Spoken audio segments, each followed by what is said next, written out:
कितना सुंदर भजन है। बोलते है तू और कुछ चिंता मत कर, तू अपनी चिंता कर।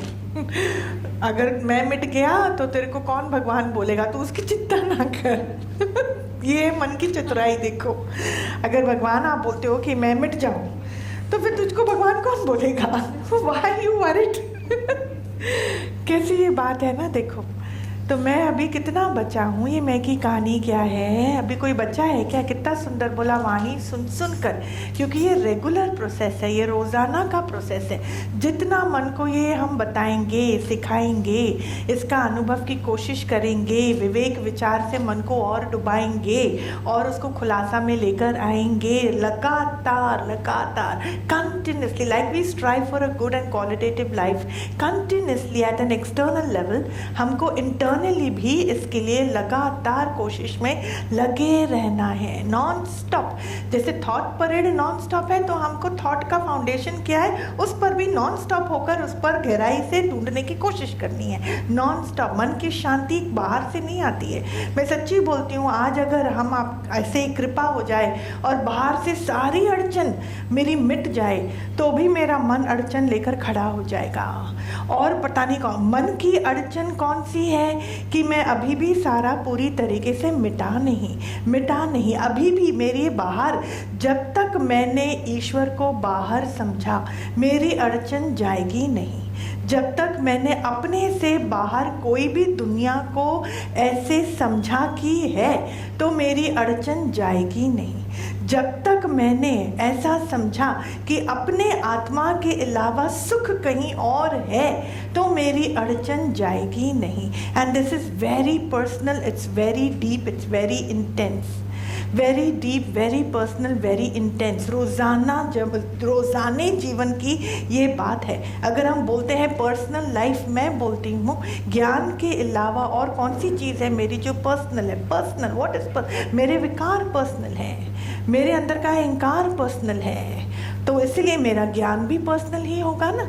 जो अज्ञान है उसको हटाने का रास्ता कौन सा है, आप बताओ? ज्ञान ही तो है, उसके अलावा तो कुछ है ही नहीं। आज हम अभी एक योगी से यही बोल रहे थे कि कितनी ये सुंदर बात है कि जब तक मैंने समझा या सोचा, या मेरी समझ के अंदर अभी तक ये बात बैठी है कि मेरे अलावा इस सृष्टि में कुछ और है, तो मेरे अंदर की बीमारी गई नहीं है। अगर ईश्वर बाहर है, मतलब अभी भी जगत है, अभी भी मैं किसी और को, देवी देवताओं को खुश करने की चक्रों में हूँ, अभी भी मुझे ईश्वर का अभी भी गहराई से उसका सत्य समझ में आया नहीं, मतलब मेरे अंदर का झूठ गया नहीं। कौन सा देव है जो पूजने लायक है? एक आत्म देव के अलावा और कोई देव है ही नहीं। पूर्ण सच की कहानी आप सुनना चाहते हो तो हमको सत्संग के दरबार में सत्य की कहानी यही है। बाकी हर चीज़ आडंबर है, बाकी हर चीज़ आडंबर है। मैं उसकी पूजा करूं, मैं इसकी पूजा करूं, मैं उस देवता को खुश करूं, मैं ऐसा व्रत रखूं, मैं ऐसी तपस्या करूं। हाँ, आप तप करो, पर कौन सा तप? बिना ज्ञान के वो तपस्या कौन सी और का है, कौन सी और लेकर जाएगा मेरे को? बहुत फालतू की चीज़ें हमारे दिमाग में घर लेकर रखती हैं, बहुत फालतू की चीज़ें। ये सोचना भी कि कोई और है ही एक प्रकार का पाप है। फिर कोई और है जो मेरा बुरा कर सकता है, उससे भी बड़ा पाप। फिर कोई और है जिसके थ्रू मेरा सुख निर्धारित हो सकता है, ये तीसरी मूर्खता। तो हमें कोई पाताल लोक में कोई ढकेलता नहीं है। हमारा दिमाग ही इस क्वालिटी का है कि हम पाताल लोक में रह पड़े। एंड व्हाट इज पाताल लोक? हम उसको इंग्लिश में क्या बोलते हैं? पाताल लोक को हेल बोलते हैं। हिंदी में पाताल लोक क्या है? जो हमारे धरती के नीचे समाई हुई दुनिया, मतलब जो मेरी दिमाग की लेवल है वो इतनी लो है, तो मेरे बाहर ये जीवन किस प्रकार का होगा, किस प्रकार का होगा? तो अभी भी हमारा मन कहाँ विचरता है? आपको कौन से ईश्वर को खुश करना है? बोलो, एक ही ईश्वर है और वो है आत्मिकता का ईश्वर। आत्मा ही पूर्ण, आत्मा ही सत्य, आत्मा ही देव, आत्मा ही नारायण, आत्मा ही वो पूर्ण सत्य परमात्मा। उनको खुश किस प्रकार किया जा सकता है? आत्म विवेक और विचार द्वारा ही हम आत्म देव की पूजा करके उनको खुश कर सकते हैं। किस प्रकार आत्म देव को हम खुश कर सकते हैं? बोलो, आत्म विवेक, आत्म विचार। विवेक और विचार ऐसी कड़ी है, ऐसी माला है जिसको जप कर हम अपने आत्मिकता तक पहुंच सकते हैं। और आत्मिकता तक पहुंचना मतलब क्या? मन जब तक मलिन होगा आत्मिकता को वो पहचान सकेगा नहीं। मन का मलिन होना मतलब मन बाकी हर जगह है, अपने साथ के अलावा, अपने आप के अलावा वो हर जगह है। मन की मलिनता शुरू कहाँ से होती है? दूसरे के विचार से, दूसरे के विचार से। पिछला सत्संग कितना सुंदर था कि मन की वासनाओं के ऊपर था। किस प्रकार मैं सॉकेट बनाऊं, क्या मैं करूं, वो हम आपको खुलासा करेंगे कभी ना कभी। पूरा उसको हम किसी वर्कशॉप में संक्षिप्तता से आपको उसको गहराई से समझाएंगे। पर अभी समझो मन की मलिनता क्या है। What am I referring to when I say that the mind is all muddled up, it's all messed up, it's all clouded? जब clouded होता है तो उसके अंदर में clarity ठीक से दिखाई नहीं देती। जहाँ clarity नहीं है, where your mind is muddled up, it is clouded, there is no clarity. What comes in a non-clear mind? A lot of confusion, बहुत ज़्यादा confusion। मैं इसके लिए रहूँ या इसके लिए रहूँ, इसके लिए दुखी हूँ या इसके लिए दुखी हूँ, मैं अभी यहाँ पे हूँ फिर मैं वहीं कहीं और हूँ, फिर ऐसा फिर ऐसा।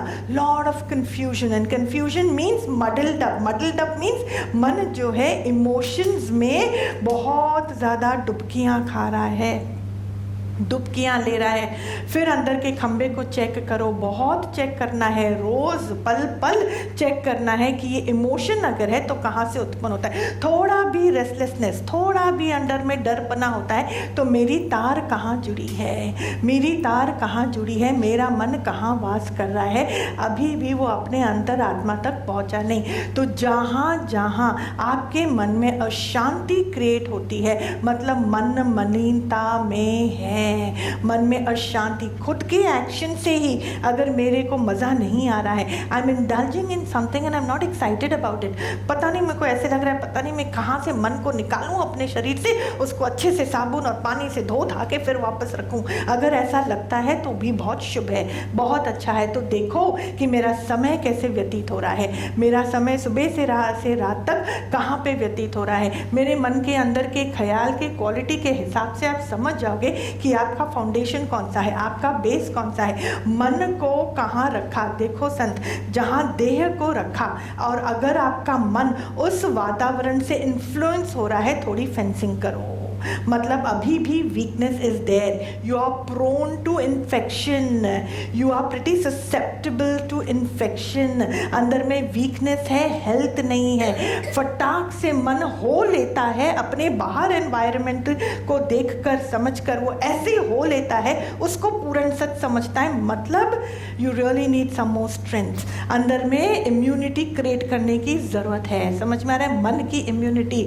बाहर कुछ भी हो रहा है पर मुझे मालिक की रजा समझ में आए, वो भी एक प्रकार का ऑटो सजेशन है। कौन बोलेगा, कौन सा मन बोलेगा? Oh it is thy will be done, मालिक तेरी विल है। जो मन अभी भी अपूर्ण है, जो पूर्णता को प्राप्त नहीं हुआ, वो बात बात पे मालिक को खींच के लाएगा। नाउ प्लीज अंडरस्टैंड, मालिक को खींच के लाना बहुत अच्छी बात है, ज़रूरी है, क्योंकि मन रास्ते पर है। पर यह भी समझना ज़रूरी है कि मैं क्यों ये करता हूँ, क्योंकि अभी भी मेरा खून बना नहीं, अभी भी मेरा खून बना। देखो हम खाना खाते हैं, बहुत पेट भर जाता है, पेट भरने के लिए ही हम खाना खाते हैं, पर इमीडिएटली खाना खाने के बाद क्या होता है, एक अजीब सा भारीपन होता है, ऐसे लगता है थोड़ी देर बैठ जाओ और कोई काम में कर नहीं सकता, क्योंकि शरीर की सारी ऊर्जा उसको पचाने में लगती है।